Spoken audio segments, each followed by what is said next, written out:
ήρθε η στιγμή? Μεγάλη, Βρίσκω ότι έχεις μια πολύ ιδιαίτερη φωνή. Πάρα πολύ ιδιαίτερη.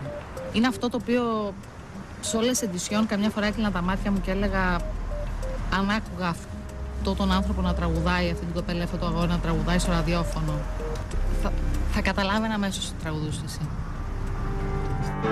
Παίρνανε δίπλα μου τα τροχοφόρα και εσύ μου λες μας περιμένει ώρα και με τραβάς σε καμπαρέ υγρό.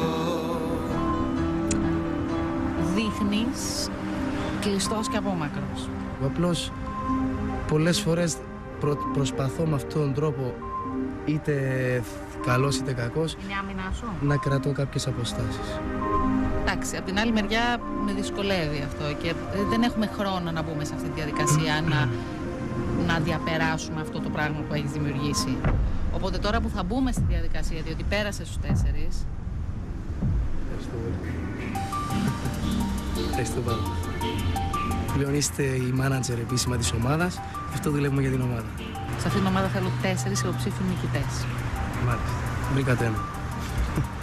Πραγματικά η χαρά μου είναι το γεγονός ότι έχω αρκετό κόσμο που πίστευαν σε μένα, που θέλω να ειδοποιήσω και αυτός ήταν ο πρώτος μου σκοπός, να τους κάνω χαρούμενος και τους δείξω ότι η προσπάθεια μου μέτρησε και θα συνεχίσω να προσπαθώ.